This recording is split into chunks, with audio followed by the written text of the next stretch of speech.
श्री स्वामी समर्थ. स्वागत आहे तुम्हा सर्वांचं श्री स्वामी समर्थ कृपा या माझ्या मराठी यूट्यूब चॅनलवर. तुमचा दिवस सुखाचा आणि आनंदमय जावो हीच स्वामींचरणी प्रार्थना. उद्या आहे वैशाख महिन्यातील शुक्ल पक्षातील तृतीया. या तिथीला आपण अक्षय तृतीया हा सण साजरा करतो.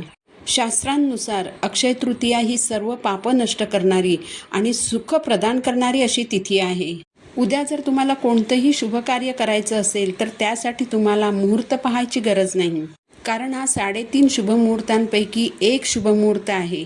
या दिवशी केलेल्या कामाचं पुण्य आपल्याला अनेक जन्मांपर्यंत मिळत राहतं, इतका हा दिवस शुभ आहे.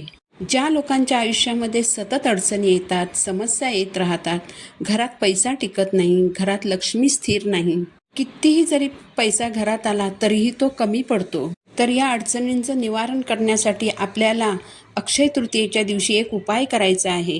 हा उपाय केल्यामुळे आपल्या घरात माता लक्ष्मीचा स्थायी निवास राहील. तर यासाठी उद्या आपल्याला कोणता उपाय करायचा आहे हे आता आपण जाणून घेऊया. तर सर्वप्रथम उद्या अक्षय तृतीयेच्या दिवशी सकाळी लवकर उठून आंघोळीच्या पाण्यात गंगाजल टाकून त्या पाण्याने स्नान करा. स्वच्छ वस्त्र परिधान करा.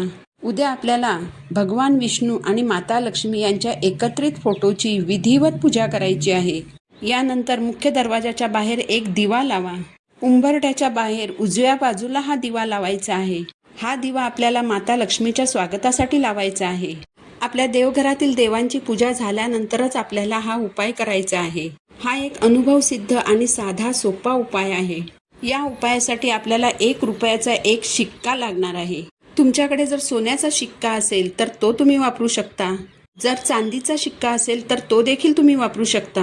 पण जर हे दोन्ही शिक्के नसतील तर या उपायासाठी तुम्ही एक साधं 1 रुपयाचं नाणं घ्यायचं आहे. बघा, 1 रुपयाचं एक नाणं हे देखील लक्ष्मी स्वरूपच असतं. तुमच्याकडे जर गंगाजल असेल तर गंगाजलाने या 1 रुपयाच्या नाण्यावर अभिषेक करा. जर गंगाजल नसेल तर स्वच्छ पाण्याने अभिषेक करा. अभिषेकानंतर हे नाणं स्वच्छ कपड्याने कोरडं करून घ्या. यानंतर तुमच्या देवघरासमोर पूर्व दिशेकडे एक चौरंग अथवा लाकडी पाट ठेवा. त्यावर लाल रंगाचं वस्त्र अंथरून घ्या. पाटाभोवती छोटीशी का होईना रांगोळी काढा. बघा, हा उपाय आपण धनप्राप्तीसाठी करणार आहोत. लक्ष्मी मातेने आपल्या घराकडे आकर्षित व्हावं यासाठी हा उपाय आपण करणार आहोत. म्हणून चौरंगावर लाल रंगाचं वस्त्रच अंथरायचं आहे. या वस्त्रावर मध्यभागी एक पितळेची किंवा स्टीलची प्लेट ठेवा. त्यावर स्वच्छ धुवून पुसून घेतलेलं नाणं ठेवा. त्यानंतर या 1 रुपयाच्या नाण्यावर आपल्याला तांदूळ ओतायचे आहेत. हे 1 रुपयाचं नाणं तांदळामध्ये संपूर्णपणे झाकून जाईल एवढी तांदळाची रास आपल्याला या 1 रुपयाच्या नाण्यावर ओतायची आहे. बघा, 1 रुपयाचं नाणं हे काही फार मोठं नसतं. आता जी 1 रुपयाची नवीन नाणी असतात ती तर खूपच छोटी असतात, त्यामुळे नाण्यावर जास्त तांदूळ ओतावे लागत नाही.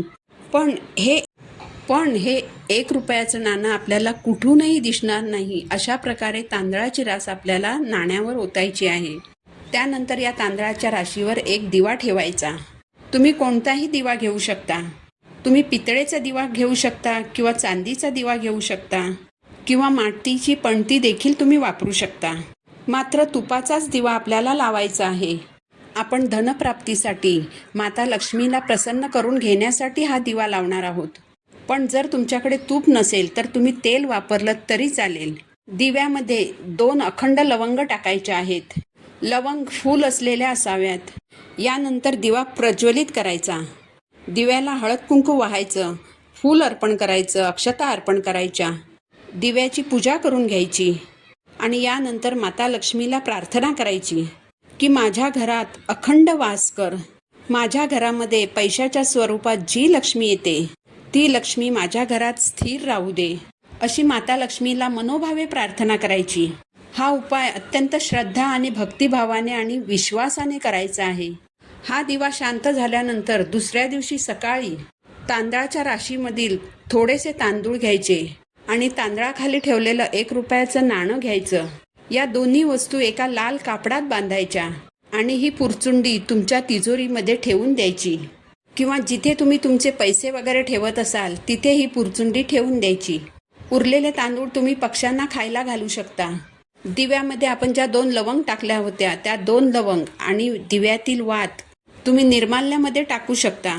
तुम्ही जर कणकेचा दिवा बनवला असेल तर तो एखाद्या झाडाखाली नेऊन ठेवून द्या, जेणेकरून मुंग्या वगैरे येऊन तो दिवा खाऊन जातील. हा उपाय केल्यामुळे तुम्ही करत असलेल्या कार्यातील अडथळे दूर होतील आणि तुम्ही करत असलेलं कार्य सिद्धीच जाईल. बघा वर्षातून एकदाच हा उपाय आपण केला तर त्याचं शुभफळ मात्र आपल्याला वर्षानुवर्ष मिळणार आहे. कारण अक्षय तृतीयेच्या दिवशी केलेल्या कोणत्याही कार्याचं पुण्य तुम्हाला अनेक जन्म मिळत असतं.